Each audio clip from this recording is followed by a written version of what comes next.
Hello students, welcome to SP smart hybrid schooling system. बच्चों, ये JEE Mains part 2 का solution video lecture है। Question number 51 से start करेंगे। इसमें क्या है, if the foot of the perpendicular from .438 on line L1, ये हमारे पास लाइन L1 गिवन है, इस 357, then the shortest distance between the line L1 and L2, यहाँ पे ये लाइन हमारा L2 गिवन है। कहने का मतलब है कि अगर हमें ये A, B और L का वैल्यू मिल जाए तो फिर हम L1 और L2 के बीच का डिस्टेंस निकाल लेंगे, शॉर्टेज डिस्टेंस निकाल लेंगे। तो देखो क्या गिवन है, इस लाइन पर इस P पॉइंट 438 से जो फुट ऑफ परपेंडिकुलर है वो क्या हमारे पास 357। तो डायरेक्शन रेशियो ऑफ PQ क्या हो जाएगा, 4 - 3 x2 - x1 y2 - y1 z2 - z1। तो ये तो आ गया डायरेक्शन रेशियो किसका, PQ लाइन का। और डायरेक्शन रेशियो क्या आ गया, लाइन L1 लाइन का डायरेक्शन रेशियो क्या गिवन है, L3 एंड 4। ठीक है, अब ये जो हमारे पास PQ है, ये PQ ये, और ये जो लाइन L1 है, ये आपस में क्या परपेंडिकुलर है। तो परपेंडिकुलर है तो PQ लाइन का डायरेक्शन रेशियो और इस लाइन के डायरेक्शन रेशियो के प्रोडक्ट का सम क्या होगा, 0 होगा। तो यहाँ पे हमने क्या लिखना है, 1 × L, 3 × -2, 4 × 1, इसको हमने कर दिया 0 से के इक्वल कर दिया। तो यहाँ पे हमें L की वैल्यू आ गई। ठीक है, ये मतलब ये जो हमारा फर्स्ट लाइन में जो L है ना, ये हमें मिल गया। अब हमें A और B का वैल्यू निकालना है। ठीक है, अब ये जो पॉइंट Q है, ये जो पॉइंट Q है, ये इस लाइन पे लाई करेगा तो उसको सेटिस्फाई भी करेगा। तो यहाँ से हमने सेटिस्फाई करा दिया। ठीक है, तो सेटिस्फाई किया तो यहाँ से इसको हमने क्या बोल दिया कि इसमें हमने y की जगह पे क्या डाला, 5। तो अब यहाँ पे क्या हो जाएगा, 3 - A/2 1 के इक्वल हो जाएगा। 7 - B/4 ये क्या हो जाएगा, ये भी 1 के इक्वल हो जाएगा। तो बच्चे यहाँ से हमने A और B का वैल्यू निकाल लिया। तो ये हमें फर्स्ट लाइन कंप्लीट मिल गया और सेकंड लाइन भी कंप्लीट मिल गया। ठीक है, और ये दोनों लाइन किस फॉर्म में है, ये दोनों लाइन हमारा कार्टेशियन फॉर्म में। अब अगर ये दोनों लाइन कार्टेशियन फॉर्म में है तो इनके बीच का शॉर्टेज डिस्टेंस निकाल लेना है। तो बच्चे ये तो अब सिंपल हो गया, बोर्ड लेवल का क्वेश्चन हो गया। शॉर्टेज डिस्टेंस का ये फॉर्मूला होता है। ठीक है, अपॉन में दिस, यहाँ पे x1 y1 z1, यहाँ पे पुट, ये x2 y2 z2 यहाँ पे पुट कर दो, फिर x1 y1 z1 पुट कर दो, a1 b1 c1 का वैल्यू पुट कर दो। इस डिटर्मिनेंट को कैलकुलेट करो तो हमें क्या मिल जाएगा, 1/√6 means 2 is the correct option. ठीक है, नेक्स्ट क्वेश्चन में आ जाओ। The area of this reason bounded by this curve and this line, ये कर्व और ये जो हमारे पास ये दोनों कर्व है, इन दोनों के बीच का जो एरिया बाउंड हो रहा है वो एरिया निकालना है। तो ऑब्वियस सी बात है, ये हमारा सर्कल है। ठीक है, ये मॉडुलस फंक्शन का कर्व है। तो ये हमारे पास सर्कल है, एक मॉडुलस फंक्शन कर्व गिवन है। सर्कल को हमने स्टैंडर्ड फॉर्म में रख दिया। ठीक है, तो सेंटर हो गया 1, 0, रेडियस हो गया 2। अब हमने पहले तो सर्कल देख लो, ये सेंटर 1, 0, रेडियस है 2, तो ये 2 है, तो ये इसका कोऑर्डिनेट क्या हो जाएगा, 3, 0। अब y = mod x + 1, ये हमने ग्राफ ड्रॉ किया। ठीक है, तो ग्राफ ऐसा होगा, y एक्सिस को किस पॉइंट पे कट करेगा, 0, 1 पे। y एक्सिस के राइट हैंड साइड पे कर्व क्या है, y = x + 1, और लेफ्ट हैंड साइड पे कर्व क्या है, y = -x + 1। यही है ना। अब एरिया क्या बाउंड हो रहा है, इन दोनों के बीच का एरिया क्या बाउंड हो रहा है बच्चे, ये एरिया बाउंड हो रहा है, ये यही हमें एरिया निकालना है। ठीक है, तो इस एरिया को निकालने के लिए सबसे पहले हमें क्या करना होगा कि ये जो पॉइंट ऑफ इंटरसेक्शन निकालना होगा। ठीक है, तो कैसे निकालोगे ये पॉइंट ऑफ इंटरसेक्शन, सर्कल और इस लाइन को साइमल्टेनियसली सॉल्व कर लो, y = x + 1, तो ये पॉइंट ऑफ इंटरसेक्शन आ जाएगा। फिर सर्कल और इस लाइन को साइमल्टेनियसली सॉल्व कर लो, y = -x + 1, तो इस पॉइंट का कोऑर्डिनेट आ जाएगा। समझ रहे हो ना बात को। फिर अब इंटीग्रेट कर दो, यहाँ पे देखो ये हमारे पास सर्कल का इक्वेशन है। ठीक है, ये सर्कल का इक्वेशन है। इसमें हमने क्या किया कि इस y² की जगह, यहाँ पे y की जगह क्या डाल दिया, x + 1 डाल दिया। सॉल्व किया तो हमें y का 2 पॉसिबल वैल्यू मिला, x + -1। तो इंटरसेक्शन जो हमारा क्या है, y एक्सिस के राइट हैंड साइड पे है, इसका मतलब x कोऑर्डिनेट क्या होगा, पॉजिटिव होगा। तो हमने क्या ले लिया, यहाँ से 1 ले लिया। फिर 1 को इसी इक्वेशन में डाल दो तो y का वैल्यू आ जाएगा। ठीक है, तो y का वैल्यू आ गया 2। तो इस पॉइंट का हमें कोऑर्डिनेट पता चल गया 1, 2। सेम लाइन में सर्कल और इस लाइन को सॉल्व करो तो हमारा ये पॉइंट क्या हो जाएगा, ये 1 - √2 to 0। अब हमें कहाँ से कहाँ तक इंटीग्रेट करना है, हमें 1 - √2 से 0 तक इंटीग्रेट करना है। Upper curve minus lower curve, upper curve में क्या है सर्कल, और लोअर कर्व में क्या है ये y is equals to minus x plus one. ठीक है ना। सबसे पहले अपर कर्व, ये जो सर्कल के ऊपर वाला कर्व होगा ये क्या होगा, y is equals to root under 4 minus x minus one का होल स्क्वायर, ये वाला होगा। y is equals to root under 4 minus x minus one का होल स्क्वायर, ये कर्व होगा। ठीक है, वही देख लो अपर कर्व, यहाँ पे देखो अपर कर्व -1 माइनस रूट 2 से 0 तक इंटीग्रेट किया है, 1 माइनस रूट 2 से 0 तक इंटीग्रेट किया, अपर सर्कल का लिया, लोअर ले लिया माइनस एक्स प्लस वन, ये हमने यहाँ पे सब्ट्रैक्ट किया, dx कर दिया। फिर 0 से 1 तक इंटीग्रेट करना है, upper curve minus lower curve, upper curve में फिर सर्कल है, लोअर कर्व में क्या है y is equals to x plus one. यहाँ पे देख लो, कैलकुलेट करोगे तो क्या आ जाएगा π/2 minus one square unit, means 1 is the correct option. ठीक है, नेक्स्ट क्वेश्चन में आ जाओ। y डैश इसके इक्वल है एंड y1 का वैल्यू 0 है, तो क्या बोल रहा है y e पे पावर π/2 का वैल्यू निकालना है। बेटा ये y डैश को हमने dy/dx लिख दिया। अब ये साफ साफ जो डिफरेंशियल इक्वेशन है ये किस फॉर्म में है, होमोजीनियस फॉर्म में, तो इसको हमने होमोजीनियस फॉर्म में कन्वर्ट किया। उसके बाद y/x को v माना, डिफ्रेंशिएट किया, फिर यहाँ पे इस dy/dx की जगह पे क्या डाल दिया, ये डाल दिया dv/dx into x plus we, ये डाल दिया, और यहाँ पे y/x की जगह क्या डाल दिया, v डाल दिया। उसके बाद वेरिएबल को सेपरेट किया तो ये आ गया हमें, ये आ गया वेरिएबल सेपरेट करने के बाद। ठीक है, उसके बाद ये तो स्टैंडर्ड फार्मूला है, ये हमने स्टैंडर्ड फार्मूला अप्लाई कर दिया। ठीक है ना। उसके बाद फिर v की जगह हमने क्या डाला, v की जगह y/x डाला। ठीक है, उसके बाद ये हमारा क्या आ गया, ये हमारा आ गया जनरल सॉल्यूशन। फिर क्वेश्चन में गिवन है कि y1 इज इक्वल्स टू 0, तो y1 इसका मतलब ये x का वैल्यू है और ये y का वैल्यू है, तो x की जगह 1 डाल दो, y की जगह 0 डाल दो। तो ऐसा करने पे तुम्हें c जो कांस्टेंट टर्म है ना इसका वैल्यू 0 आ जाएगा, फिर इसमें c 0 डाल दो, तो बच्चे ये हमारा आ गया कौन सा सॉल्यूशन आ गया, ये हमारा आ गया पर्टिकुलर सॉल्यूशन। ठीक है ना। अब हमने क्या किया कि हमसे क्या बोल रहा है कि यही बोल रहा है ना y ऑफ e पे पावर π/2 कैलकुलेट करो। इसका मतलब है कि हमें x का वैल्यू क्या डालना है, e पे पावर π/2, इसके क्रॉसपॉन्डिंग हमें y का वैल्यू चाहिए, यही बोल रहा है, इसके क्रॉसपॉन्डिंग y का वैल्यू चाहिए। तो x की जगह हमने क्या डाल दिया, यहाँ पे देखो e पे पावर π/2, यहाँ भी हमने x की जगह डाल दी e पे पावर π/2। अब यहाँ देखो ये π/2 क्या होगा, ln के पहले आ जाएगा, ln e क्या होता है 1, तो यहाँ पे सिर्फ π/2 बचा। ठीक है, π/2 बचा, 2 को हम राइट हैंड साइड में ले गए तो π/4 हो गया, फिर tan इनवर्स को राइट हैंड साइड में ले गए तो 2y अपॉन ई पे पावर π/2 क्या हो गया tan π/4, इसका वैल्यू हो गया 1। ठीक है, तो 2y का वैल्यू क्या हो गया ई पे पावर π/2, तो y क्या हो गया ई पे power π/2 upon 2, means 1 is the correct option. ठीक है, क्वेश्चन नंबर 54 में आ जाओ। A ray of light along x plus root 3y is equals to root 3 gets reflected upon reaching the x axis. The equation of the reflected ray का equation क्या होता है बेटा, ये रे ऑफ लाइट है। ठीक है, x एक्सिस पर ये इंसिडेंट रे है, x एक्सिस पे किस पॉइंट पे इंटरसेक्ट किया, √3,0 पे, और यहाँ से ये रिफ्लेक्ट कर गया, ये रिफ्लेक्टेड रे है। ठीक है, यहाँ तक तो कोई प्रॉब्लम नहीं है।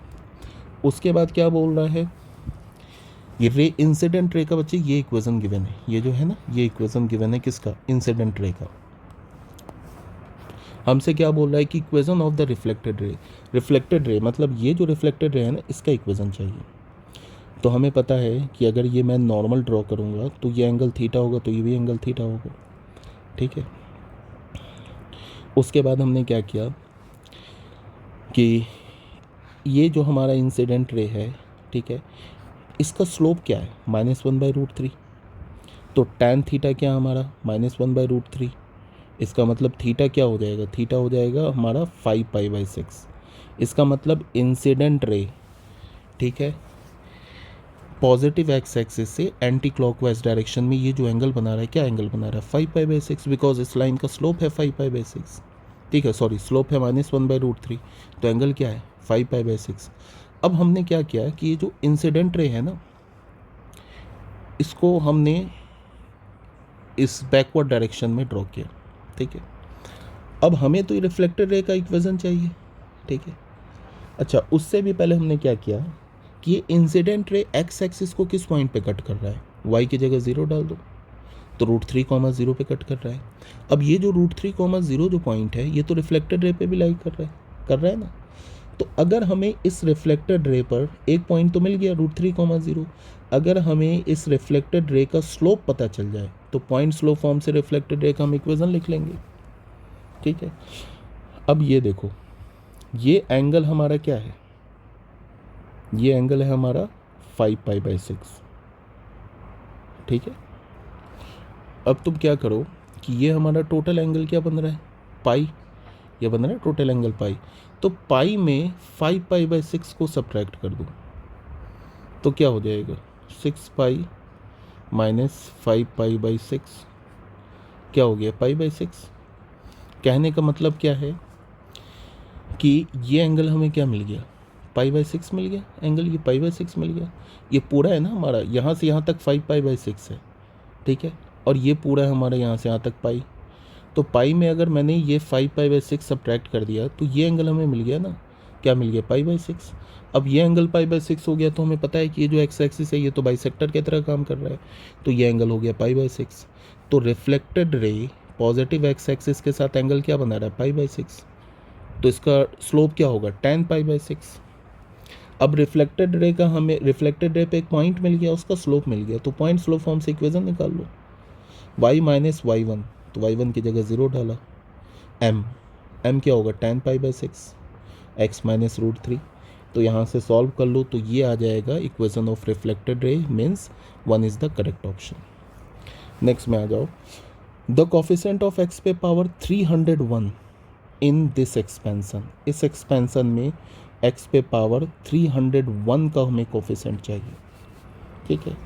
तो सबसे पहले जो कंसेप्ट है 1 + x पे पावर n में x पे पावर r का कोफिशिएंट क्या होता है, NCR। हमने सबसे पहले ये देखा कि ये जो हमारा एक्सपेंसन है बच्चे ये GP में है, ठीक है।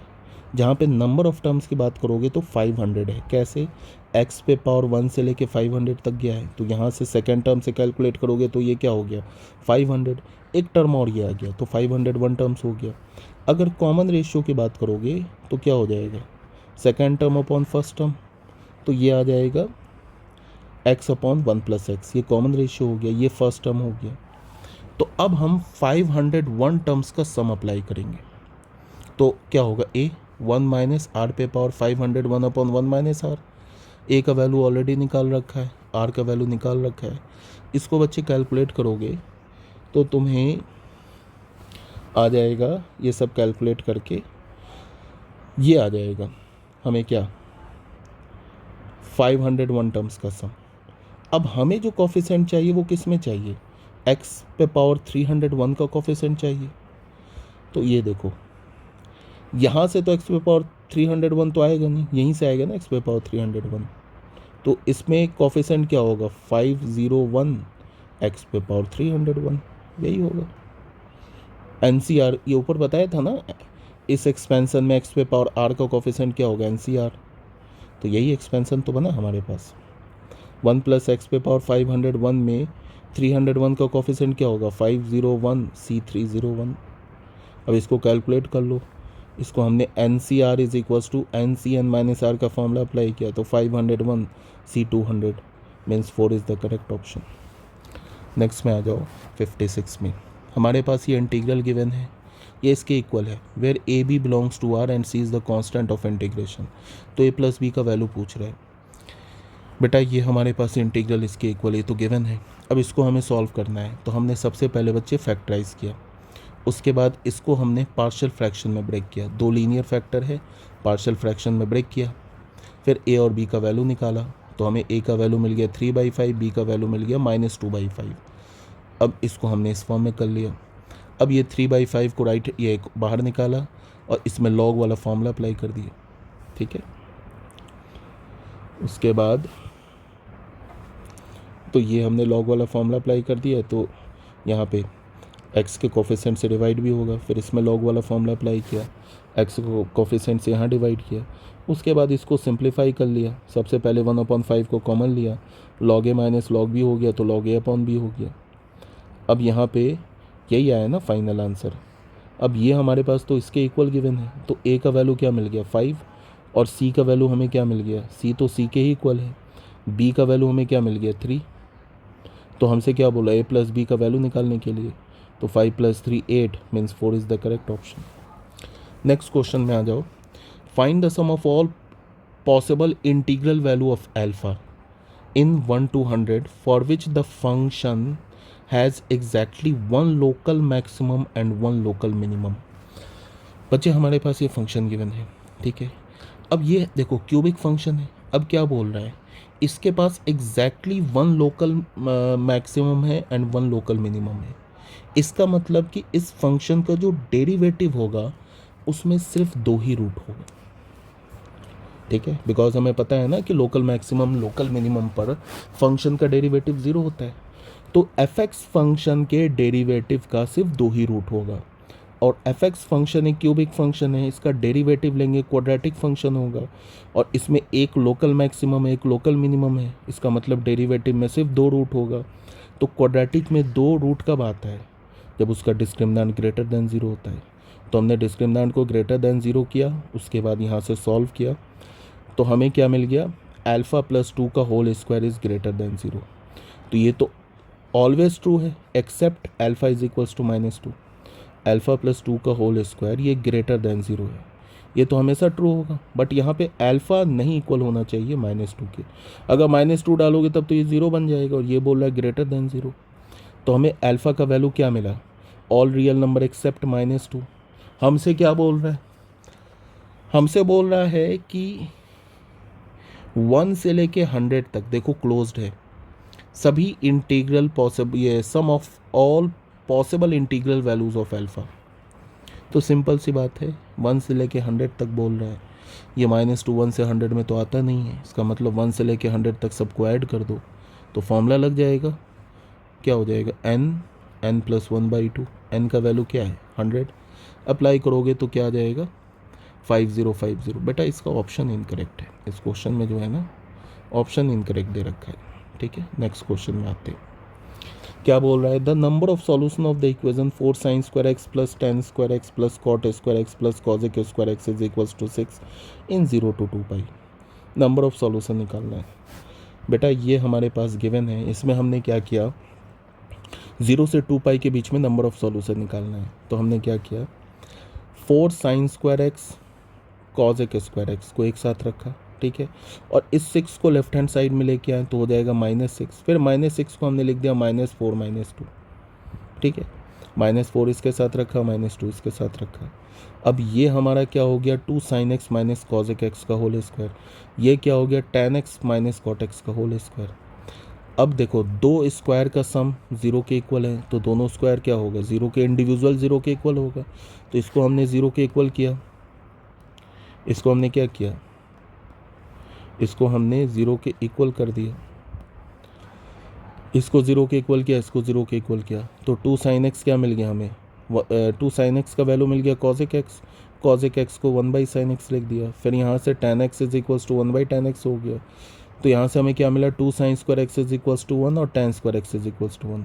तो sin x का वैल्यू आ गया +- 1/√2, tan x का वैल्यू आ गया +-1। अब बच्चे हमें 0 से 2π के रेंज में निकालना है ना नंबर ऑफ सॉल्यूशन। तो देखो sin x का एक वैल्यू तो मिला 1/√2। अब अगर तुम साइन फंक्शन का ग्राफ देखोगे तो ऐसा ही होता है ना 0 से 2π, ठीक है। तो 1/√2 लोगे तो कितने पॉसिबल वैल्यूज़ पे कट करेगा, 2 पे करेगा। एक तो आएगा फर्स्ट क्वाड्रेंट में और एक आएगा सेकंड क्वाड्रेंट में, ठीक है।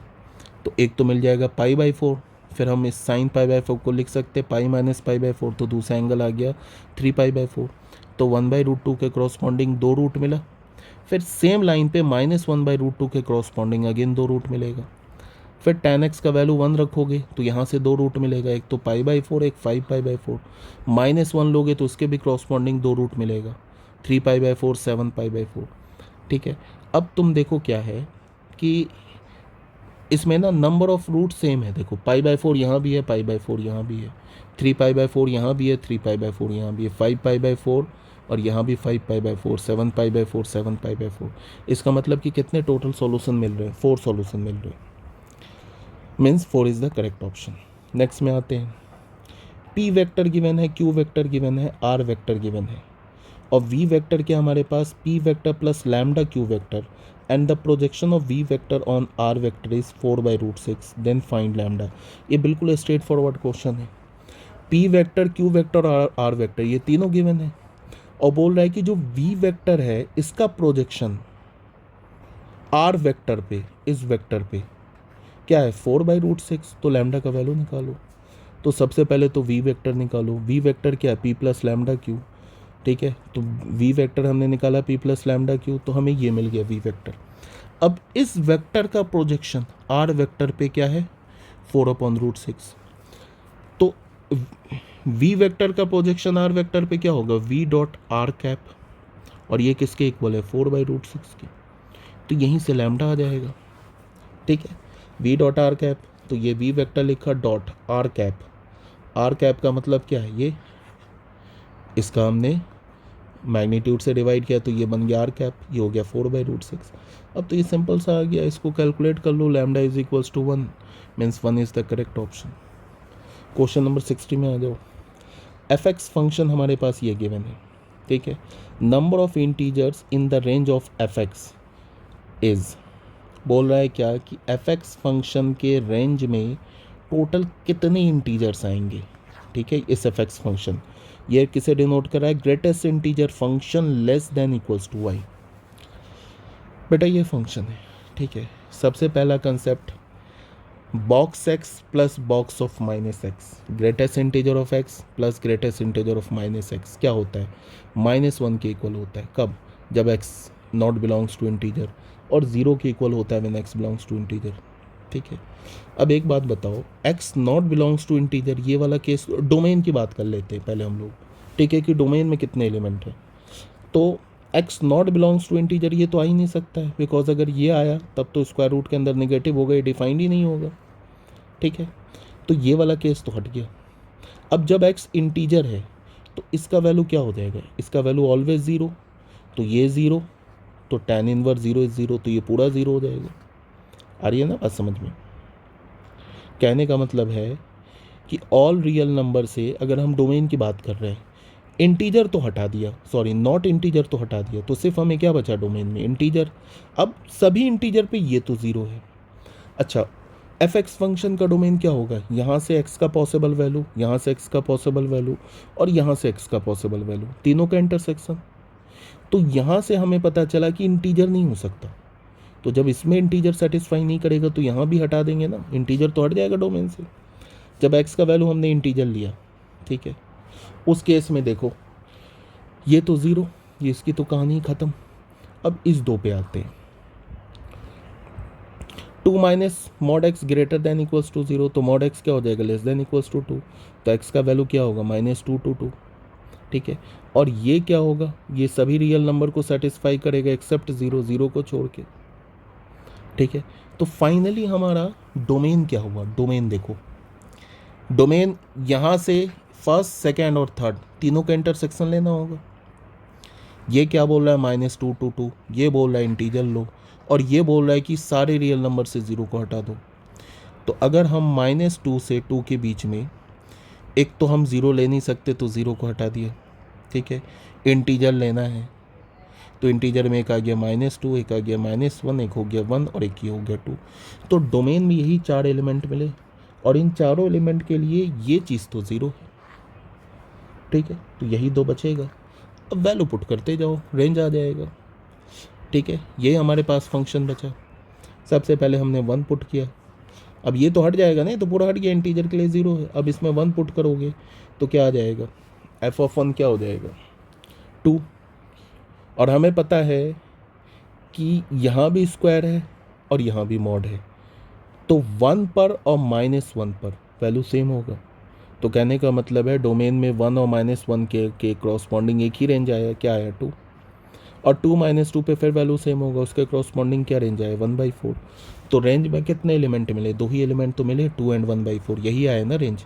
तो number of integers in the range, अब क्वेश्चन में बोल रहा है कि रेंज में कितने इंटीजर्स होंगे, तो रेंज में तो एक ही इंटीजर है 2, तो 1 हो जाएगा, मतलब 2 is the correct option. Next question में आ जाओ। इसमें क्या बोल रहा है, find the sum of the infinite series. इस इन्फिनाइट सीरीज का हमें सम चाहिए। ये इन्फिनाइट सीरीज गिवन है, ठीक है। सबसे पहले हमने 3 कॉमन लिया तो ये आ जाएगा, 2 से डिवाइड मल्टीप्लाई किया ये आ जाएगा, ठीक है। उसके बाद इसको 2 इंटू 3 ये क्या है, ये हो जाएगा 12, 6 2 12, उसको लिख सकते हैं 3 इंटू 4, ये क्या हो जाएगा 20, 4 इंटू 5, फिर हो जाएगा 35 इंटू 6 एंड सो ऑन।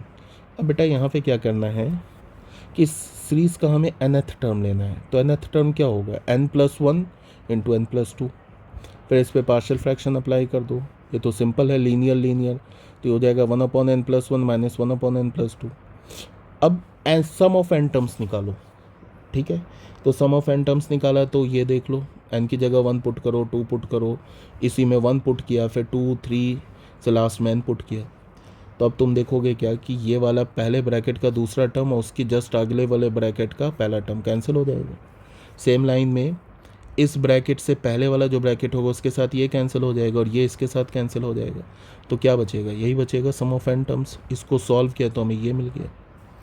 हमें क्या चाहिए, हमें तो चाहिए सम ऑफ इन्फिनाइट टर्म्स, तो Sn पर लिमिट लगा देंगे where n is tending towards infinity. अब इस n को ले आओ लेफ्ट हैंड साइड में, ये डिनोमिनेटर में, तो क्या हो जाएगा 1 + 2/n, n इन्फिनिटी को टेंस कर रहा है तो ये हो जाएगा 0। तो यहाँ हमें क्या मिला 1, तो हो गया 2/4 means 1/2 means 3 is the correct option, ठीक है। क्वेश्चन नंबर 62 में आ जाओ। Let f(x) be a polynomial of degree 3। एक f(x) जो है हमारा 3 डिग्री का पॉलिनोमियल है, f(2) का वैल्यू 1 गिवन है, f'(2) का वैल्यू भी 1 गिवन है, f'(2) का वैल्यू 2 गिवन है, f'(2) का वैल्यू 6 गिवन है। हमसे क्या बोल रहा है, a² + b² + c² का वैल्यू निकालो। डिग्री 3 का पॉलिनोमियल है, ठीक है। अब बताओ फंक्शन का वैल्यू 2 पर 1 है, ठीक है। अब 2 पर फंक्शन का वैल्यू 1 है तो क्या हम 3 डिग्री के पॉलिनोमियल को ऐसे लिख सकते हैं, a into x minus 2 cube plus b into x minus 2 whole square plus c into x minus 2, और d का वैल्यू हम 1 ले लेते हैं। अब बताओ 2 डालोगे फंक्शन में, ये टर्म 0 ये 0 ये 0, तो d का वैल्यू यहाँ पे हम 1 ले लेते हैं, ठीक है। तो हमें फंक्शन क्या मिल जाएगा, ये आ जाएगा फंक्शन। देख लो 2 डालोगे तो क्या मिलेगा, f2 पर 1 आ जाएगा। अब फिर बोल रहा है कि फंक्शन का वैल्यू फंक्शन के डेरिवेटिव का वैल्यू 2 पर 1 है, तो पहले इसका हमने डेरिवेटिव ले लिया तो ये आ गया, इस पर 2 डाल दिया तो क्या हो जाएगा, यहाँ से c का वैल्यू 1 आ जाएगा, तो d का वैल्यू मिल गया, c का वैल्यू मिल गया, ठीक है। अब इस c के वैल्यू को यहाँ हमने डाला तो f'(x) आ गया।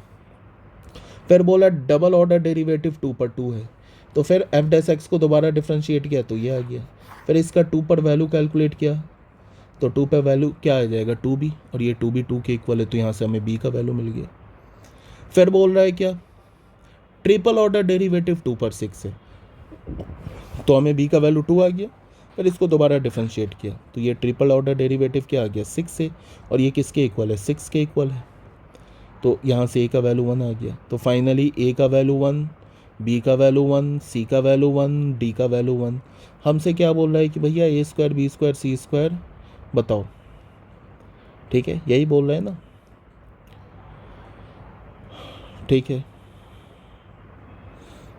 तो a² b² c² लोगे तो 3 आ जाएगा, यहाँ भी ऑप्शन इनकरेक्ट है।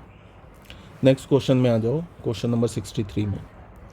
क्वेश्चन नंबर 63 में क्या बोल रहा है, the length of the diameter of the circle which touches x axis at 1,0 and passes through 2,3। एक सर्कल का डायमीटर का लेंथ निकालना है जो एक्स एक्सिस को किस पॉइंट पे टच कर रहा है 1,0 पे, और 2,3 पॉइंट से पास करे। बहुत इजी क्वेश्चन है। देखो अगर सर्कल एक्स एक्सिस को 1,0 पे टच कर रहा है, इसका सेंटर का कोऑर्डिनेट क्या हो जाएगा, एक्स कोऑर्डिनेट तो हो जाएगा 1, वाई कोऑर्डिनेट को हमने के मान लिया, फिर सर्कल हमारा 2,3 से पास भी कर रहा है। तो सबसे पहले हम इक्वेशन लिखा सर्कल का, क्या हो जाएगा x माइनस सर्कल के सेंटर का x कोऑर्डिनेट 1 को माइनस x माइनस 1 का whole square, y minus circle के सेंटर का y कोऑर्डिनेट तो k का whole square is equals to radius square. तो बेटा यही रेडियस हो जाएगा ना k, सेंटर का y कोऑर्डिनेट k स्क्वायर। फिर ये पास करा है 2,3 से, तो इसमें 2,3 सेटिस्फाई करा दिया तो हमें k का वैल्यू मिल गया, क्या आ गया, k का वैल्यू मिल गया हमें 5/6, तो के हमारा क्या है, रेडियस है, तो 2r हमारा क्या हो जाएगा, डायमीटर। ये किसके इक्वल हो जाएगा, 2 के का वैल्यू निकाल रखा है, तो मीन्स आ गया diameter 5/3। 2 is the correct option. ठीक है, नेक्स्ट क्वेश्चन में आ जाओ। Late the mean of the data, ये हमारे पास डेटा है, ठीक है। इस डेटा का जो मीन है वो है 5। Let the mean of data be 5 and if m small m और ये sigma square are respectively the mean deviation about the mean and the variance of the data, then alpha plus m plus sigma square का value पूछ रहा है। ये भी straightforward question है। Mean 5 given है, डेटा हमारा क्या है, डिस्क्रीट फ्रीक्वेंसी डिस्ट्रीब्यूशन में, तो मीन तो 5 गिवन है। मीन कैसे निकालते हैं, 1 into 4 plus 3 into 24 plus 5 into 28 plus 7 into 4 plus 9 into 8 divided by sum of all frequencies, ये हो जाएगा 5 के इक्वल। तो यहाँ से बच्चे इसको सॉल्व करो, अल्फ़ा का वैल्यू आ जाएगा 6। सिग्मा एफ आई अगर हम कैलकुलेट करेंगे तो ये हमारे पास 80। फिर बोल रहा है कि मीन डेविएशन, यहाँ बोल रहा है ना एम क्या हमारा, ये मीन डेविएशन है अबाउट द मीन, ठीक है। तो mean deviation about the mean निकालते हैं, तो यही है ना मीन डेविएशन। यहाँ से तो हमें अल्फ़ा की वैल्यू मिल गई, यहाँ पे जो अल्फ़ा है इसका वैल्यू मिल गया, हमें पता चल गया। अब mean deviation about the mean क्या होगा, एफ आई सभी इसके एक्स आई का डेविएशन मीन से, उसका absolute value upon sum of all frequencies. तो ये काम हमने किया है। तो mean deviation about the mean हमें क्या मिल गया, 16/10। फिर ये निकालना है, वेरिएंस निकालना है। वेरिएंस क्या होगा, sigma f i x i minus mean का whole square upon sigma f i, तो वेरिएंस आ गया 44/10। अब इसी 3 का वैल्यू तो पूछ रहा है, alpha plus mean deviation about mean plus variance, तो अल्फ़ा का वैल्यू हमने 16 निकाल रखा है, ठीक है। मीन डेविएशन अबाउट मीन हमने निकाल रखा है 16/10, वेरिएंस हमने निकाल रखा है 44/10। कैलकुलेट करोगे आ जाएगा 22, means 4 is the correct option, ठीक है। नेक्स्ट क्वेश्चन में आ जाओ बच्चों। इसमें क्या गिवन है, the equation of the parabola whose vertex is at 5,4। Parabola का वर्टेक्स है 5,4 एंड द डायरेक्ट्रिक्स, ये डायरेक्ट्रिक्स का इक्वेशन है, इज ये पैराबोला का इक्वेशन है। तो a plus b plus c plus d plus k का वैल्यू पूछ रहा है। देखो बच्चे, पैराबोला का वर्टेक्स गिवन है, डायरेक्ट्रिक्स का इक्वेशन गिवन है। तो अगर कोई भी पैराबोला जिसका वर्टेक्स है 5,4 पर और डायरेक्ट्रिक्स का ये इक्वेशन है, तो बोल रहा है कि ये पैराबोला का फिर इक्वेशन है। तो हमें क्या चाहिए, a plus b plus c plus d plus k का वैल्यू चाहिए। बेटा ये पैराबोला है, ये हमारा वर्टेक्स है और ये डायरेक्ट्रिक्स है, ठीक है। अब ये बताओ कि वर्टेक्स से डायरेक्ट्रिक्स का डिस्टेंस, ठीक है, और वर्टेक्स से फोकस का डिस्टेंस ये तो इक्वल होता है। मीन्स वर्टेक्स क्या होगा, मिड पॉइंट होगा, फुट ऑफ द डायरेक्ट्रिक्स, और फोकस का ये मिड पॉइंट होगा वर्टेक्स। इसका इक्वेशन तो हमें गिवन है 3x + y - 29 = 0 डायरेक्ट्रिक्स का, ठीक है। अब हमें ये जो एक्सिस ऑफ सिमेट्री है, ये है ना पैराबोला का एक्सिस ऑफ सिमेट्री, अगर हमें इसका इक्वेशन मिल जाए तो फिर क्या होगा, m पॉइंट का कोऑर्डिनेट मिल जाएगा, ठीक है, और वर्टेक्स का कोऑर्डिनेट तो गिवन है, तो फिर फोकस आ जाएगा मिड पॉइंट फॉर्मूला लगा के। तो एक्सिस ऑफ सिमेट्री, ये तो डायरेक्ट्रिक्स का इक्वेशन गिवन है ना, एक्सिस ऑफ सिमेट्री है। इसका इक्वेशन निकालने के लिए हमें क्या करना होगा, इसका इक्वेशन निकालने के लिए हमें एक्सिस ऑफ सिमेट्री, इस पॉइंट का अगर हमें कोऑर्डिनेट निकालना है तो हम क्या करेंगे, एक्सिस ऑफ सिमेट्री और डायरेक्ट्रिक्स का साइमल्टेनियसली सॉल्व करेंगे तो हम पॉइंट का कोऑर्डिनेट आ जाएगा। अब हमें एक्सिस ऑफ सिमेट्री का इक्वेशन निकालना है, तो एक्सिस ऑफ सिमेट्री का इक्वेशन निकालने के लिए क्या कर सकते हैं, एक्सिस ऑफ सिमेट्री इस वर्टेक्स से पास कर रहा है, मतलब इस पर एक पॉइंट गिवन है और इसका स्लोप यहाँ से आ जाएगा डायरेक्ट्रिक्स से। तो ये बताओ डायरेक्ट्रिक्स का स्लोप क्या है, डायरेक्ट्रिक्स का स्लोप है -3।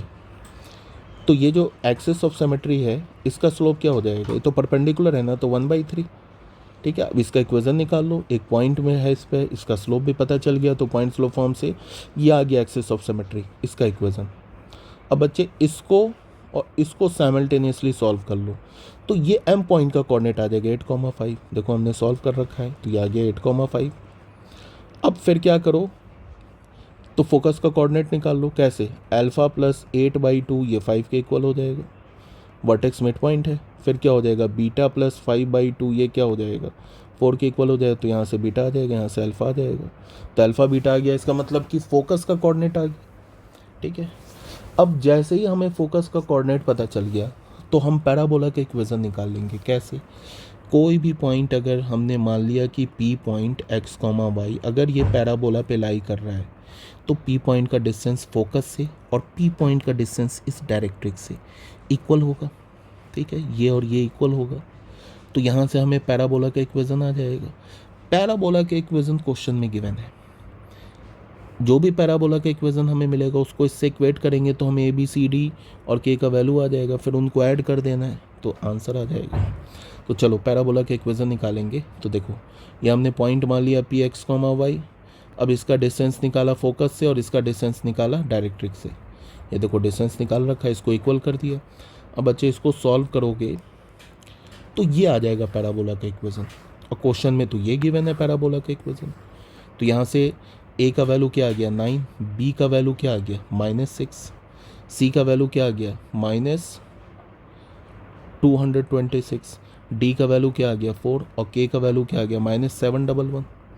तो ए बी सी डी और के का वैल्यू आ गया, तो इनको ऐड कर दो तो आ जाएगा -90 -930। बेटा इसका भी ऑप्शन इनकरेक्ट है। ठीक है, नेक्स्ट क्वेश्चन में आ जाओ। Question number 66, i cap minus j cap plus 2 k cap, ये हमारे पास 3 are the position vector of the vertices of the triangle. बेटा ये किसी ट्रायंगल के वर्टेक्स का पोजीशन वेक्टर है, तो इसका मतलब कि ट्रायंगल का ये कोऑर्डिनेट क्या आ जाएगा, एक ये पोजीशन वेक्टर है तो कोऑर्डिनेट क्या हो जाएगा 1 -1 और 2, यहाँ से क्या होगा 2 1 -1 3 -1 2। तो ये वर्टेक्स गिवन है, हमें बोल रहा है कि इस ट्रायंगल का एरिया निकालना है, तो बहुत ईजी है। तुम ए बी वेक्टर निकाल लो, ए सी वेक्टर निकाल लो। ठीक है, A B A c vector निकाल लो, फिर एरिया क्या हो जाएगा, एरिया हो जाएगा half into a b vector का cross product a c vector के साथ, ये एरिया हो जाएगा, यही एरिया हो जाएगा। तो ए बी वेक्टर निकाल लिया, ए सी क्रॉस प्रोडक्ट लो, सॉल्व कर लो तो आ जाएगा √13 square unit means 4 is the correct option. Question number 67 में क्या है, alpha beta be the real root of this quadratic equation, then the maximum value of alpha square plus beta square. Alpha beta इस quadratic equation के 2 real root हैं, तो alpha square plus beta square का maximum value पूछ रहा है। तो देखो क्या है, ये क्वाड्रेटिक इक्वेशन है, अल्फा बीटा रूट है, तो सम ऑफ द रूट निकाल लिया, प्रोडक्ट ऑफ द रूट निकाल लिया। ठीक है, अब अल्फा प्लस बीटा का होल स्क्वायर क्या होता है, alpha square beta square plus 2 alpha beta. तो यहाँ से alpha square plus beta square का वैल्यू क्या होगा, अल्फा प्लस बीटा का whole square -2 alpha beta. Alpha plus beta का वैल्यू हमने -k निकाल रखा है, यहाँ डाला तो ये हो गया k स्क्वायर, यहाँ से अल्फा बीटा का वैल्यू ये डाल दिया। तो फाइनली हमें alpha square plus beta square का वैल्यू क्या मिला, ये मिला।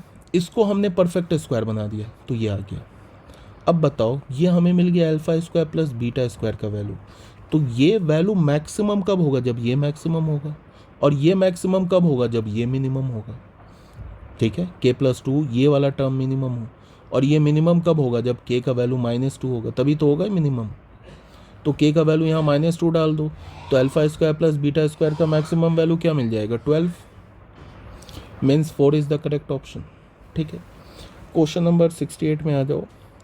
क्या बोल रहा है कि suppose x and y are real numbers and x square plus 9y square minus 4x plus 6y plus 4 is equals to 0, then find the maximum value of this.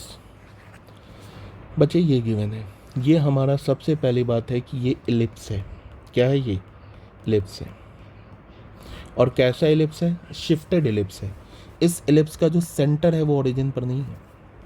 सबसे पहले x वाले टर्म्स को एक साथ रखा, y वाले terms को एक साथ रखा, कांस्टेंट अलग किया, x वाले टर्म का परफेक्ट स्क्वायर बनाया, y वाले टर्म का परफेक्ट स्क्वायर बनाया, कांस्टेंट टर्म लिख दिया, तो ये आ गया हमारे पास इलिप्स का इक्वेशन। ठीक है, अब ये हमारा स्टैंडर्ड इलिप्स तो है नहीं, इस फॉर्मेट का इलिप्स है। सेंटर का कोऑर्डिनेट क्या हो जाएगा, इसका सेंटर का कोऑर्डिनेट हो जाएगा 2, सेंटर, इस इलिप्स के सेंटर का कोऑर्डिनेट लोगे 2, -1/3। अब इस इलिप्स पर पैरामेट्रिक इक्वेशन क्या होगा, h + a cos theta k + b sin theta. h का वैल्यू क्या है 2 और a का वैल्यू है 1 cos थीटा, तो क्या हो गया पैरामेट्रिक फॉर्म के, ये पैरामेट्रिक कोऑर्डिनेट क्या हो गया 2 + cos थीटा। यहाँ से क्या होगा, के का वैल्यू है -1/3 और बी का वैल्यू है यहाँ से 1/3 साइन थीटा। तो एलिप्स पर पैरामेट्रिक इक्वेशन का हमें ये कोऑर्डिनेट मिल गया।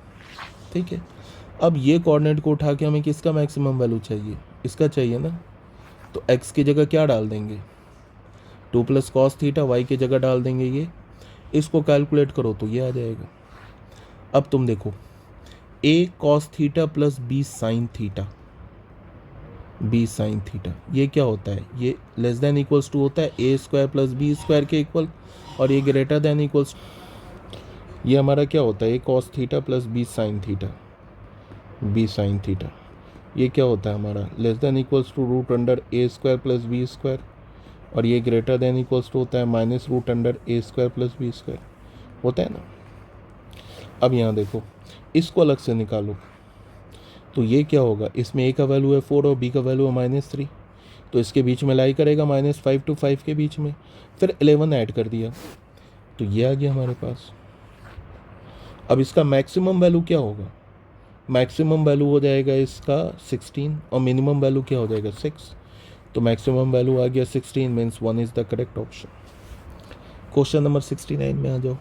ये हमारे पास fx फंक्शन गिवन है, which one of the following statement is correct, कौन सा स्टेटमेंट करेक्ट है। fx जो है कंटिन्यूस है for all x when a is equals to 5, fx is discontinuous for all x, fx is continuous for all x is equals to this, fx is continuous for all x is equals to, कौन सा statement correct है। अच्छा एक चीज़ तुम notice कर रहे हो, यहाँ पे a का भी वैल्यू यहाँ भी 5 है, यहाँ भी 5 है, यहाँ भी 5 है। ठीक है, तो हमने a का वैल्यू 5 पर फंक्शन की कंटिन्यूटी चेक किया, तो फंक्शन अगर कंटिन्यूस होगा, देखो यहाँ पे हमने क्या किया, इसको इसके इक्वल किया। ठीक है, यहाँ पे और a का वैल्यू हमने 5 ले लिया।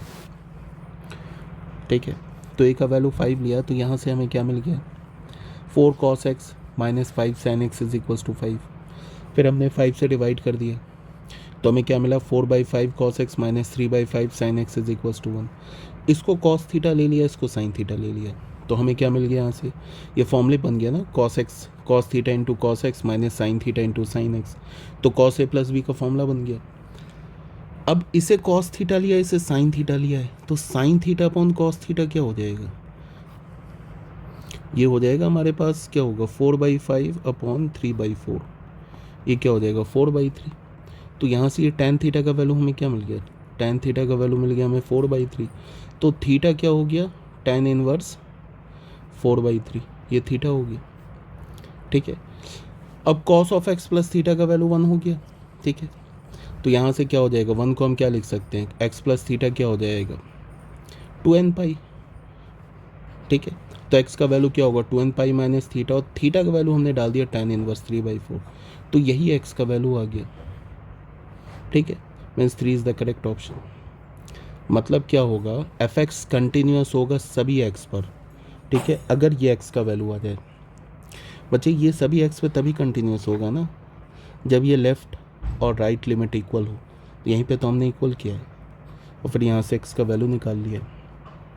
नेक्स्ट क्वेश्चन में क्या है, क्वेश्चन नंबर 70 में देखो, ये l ये लिमिट इक्वल है, तो क्या बोला है, then the number of proper divisor of absolute value of greatest integer l, greatest integer l का एब्सोल्यूट वैल्यू का हमें proper number of proper divisor निकालना है। तो सबसे पहला काम तो हम l का वैल्यू कैलकुलेट करेंगे, 0/0 फॉर्म है, न्यूमरेटर डिनोमिनेटर को डिफ्रेंशिएट कर दिया, एल हॉस्पिटल रूल अप्लाई कर दिया, इनडिटर्मिनेंट फॉर्म से फ्री हो गया, x का वैल्यू π/3 डाला तो हमें l का वैल्यू मिल गया -24। अब -24 का ग्रेटेस्ट इंटीजर, फिर इसका भी एब्सोल्यूट वैल्यू, तो -24 का ग्रेटेस्ट इंटीजर क्या होगा -24, -24 का एब्सोल्यूट वैल्यू क्या होगा 24। तो हमें कितने प्रॉपर डिवाइज़र मिल गए, इतने मिल गए। प्रॉपर डिवाइज़र का मतलब क्या होता है, 24 को छोड़कर बाकी सभी डिवाइज़र को हम क्या बोलते हैं, प्रॉपर डिवाइज़र। तो टोटल कितने डिवाइज़र हो गए 2 4 6 7, यहाँ बेटा ऑप्शन इनकरेक्ट है। ठीक है बच्चों, क्वेश्चन नंबर 71 में आ जाओ।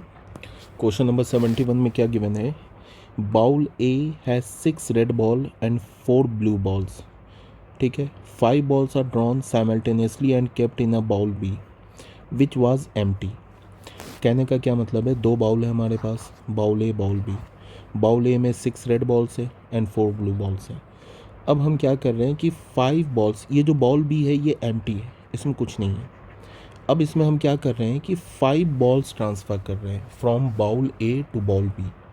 कितने बॉल्स ट्रांसफ़र कर रहे हैं, 5। उसके बाद सेकेंड बाउल से हम एक ब्लू बॉल निकाल रहे हैं। Now a ball is randomly taken out from the bowl B and found to be blue. फिर हमने क्या किया कि 5 बॉल ट्रांसफ़र कर रहे हैं। फिर सेकेंड बैग से हमने एक बॉल निकाला, जो एक बॉल निकाला वो क्या निकल गया, ब्लू इन कलर।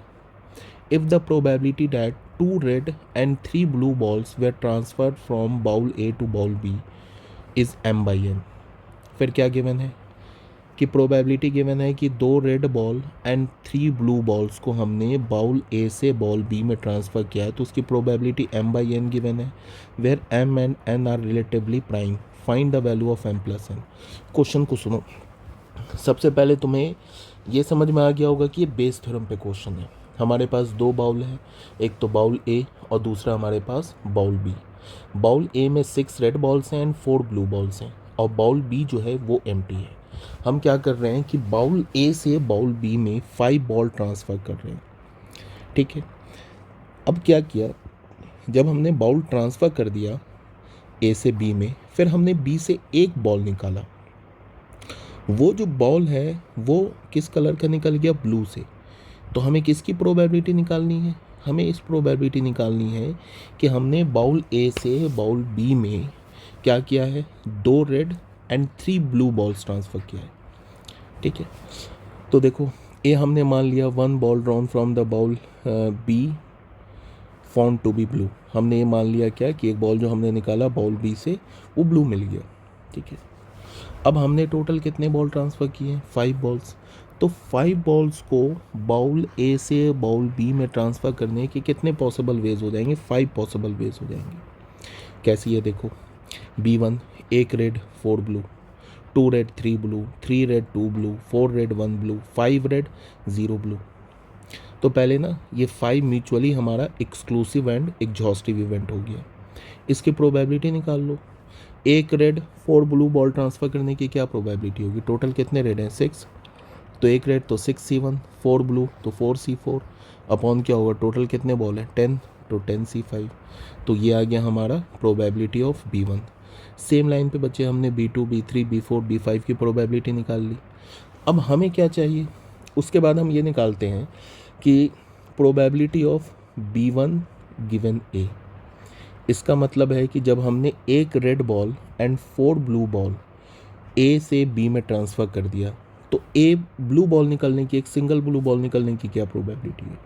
तो कितने बॉल ट्रांसफ़र किए हुए हमने, 1 रेड 4 ब्लू, तो टोटल कितने बॉल हो गए 5, और एक ब्लू बॉल निकलने की क्या प्रोबेबिलिटी होगी, 4/5। आ रही है ना समझ में, 4 ब्लू बॉल है ना, तो 4/5।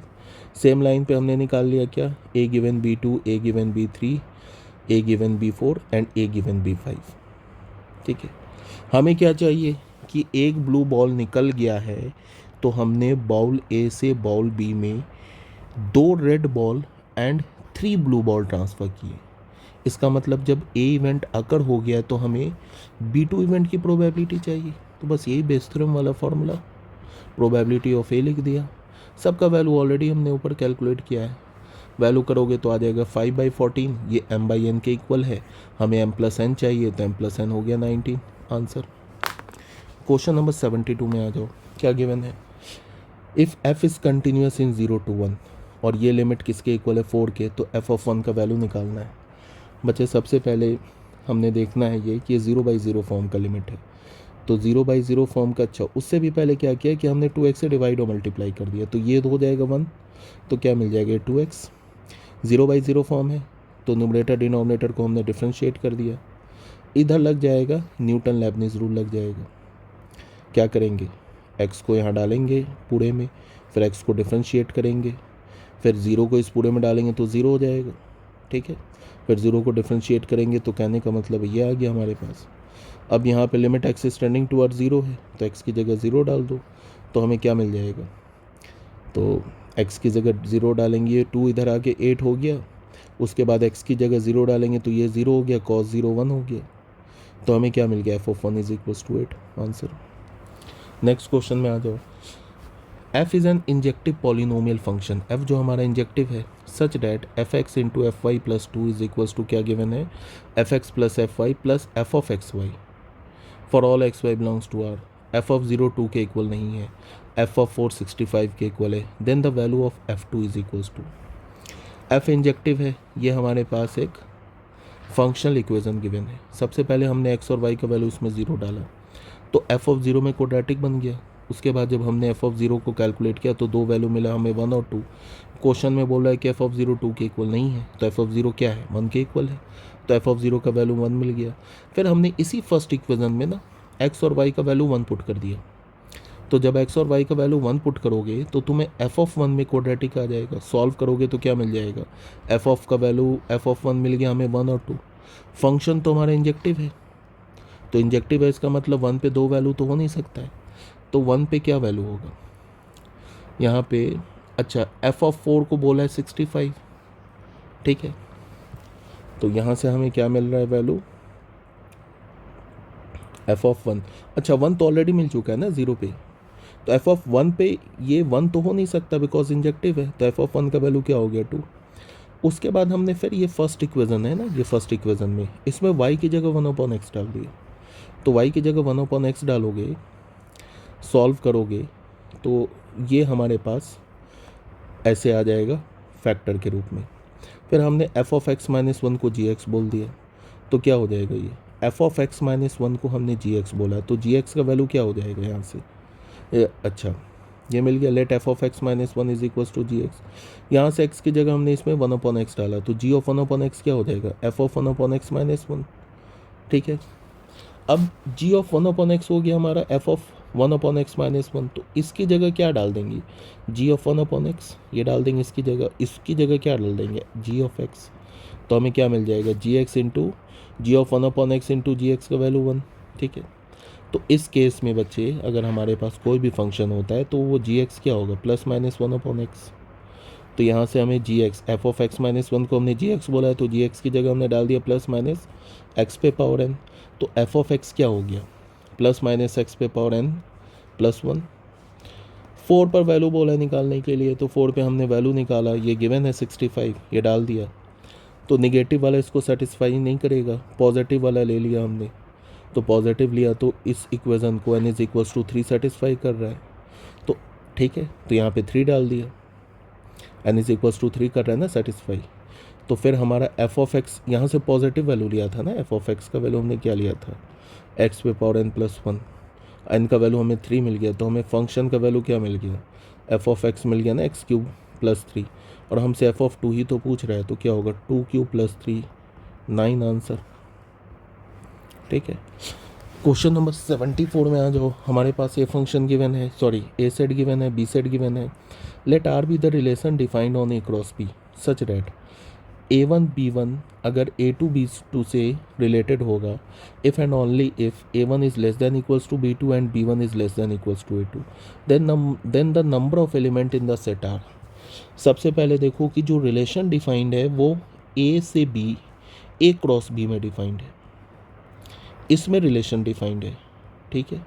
A क्रॉस B से A क्रॉस B में रिलेशन डिफाइंड है। रिलेशन क्या है, A1 B1 A2 B2 से कब एसोसिएट होगा, जब A1 is less than equals to B2 and B1 is less than equals to A2।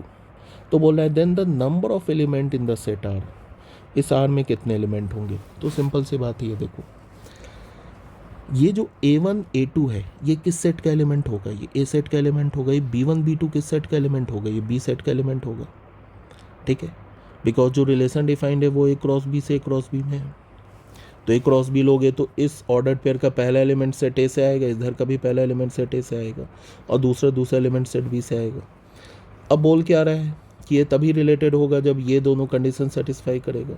अब हमें देखने होंगे कि इन दोनों को कंडीशंस को सेटिस्फाई करने में कितने केसेस इन्वॉल्व हैं।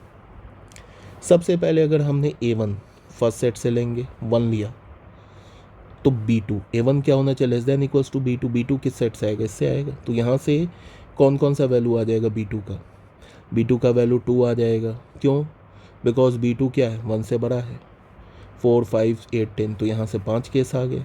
फिर अगर हमने A1 का वैल्यू 3 लिया तो सेम लाइन में 4 केस, फिर A1 का वैल्यू 4 लिया फिर 4 केस, A1 का वैल्यू 6 लिया 2 केस, A1 का वैल्यू 9 लिया तो 1 केस। तो इस केस इसको सेटिस्फाई होने में कितने केस बन गए, टोटल 16 केसेस बन गए। अब इसको सेटिस्फाई होने में कितने केसेस बनेंगे, B1 हमारा क्या बच्चे, B1 ये सेट V का एलिमेंट है, ध्यान में रखना, ठीक है। अब हमने देखा, और A2 क्या हमारा सेट A का एलिमेंट है, तो A2 इस बार क्या होना चाहिए, बड़ा होना चाहिए या इक्वल होना चाहिए B1 से, और B1 क्या सेट B का एलिमेंट है। तो A2 का वैल्यू हमने लिया, A2 लिया हमने 1 लिया, तो B1 क्या हो जाए, can not be possible, because 1 A2 क्या होना चाहिए, बड़ा होना चाहिए B1 से, और B1 क्या है हमारा सेट B का एलिमेंट है, ठीक है। तो बताओ,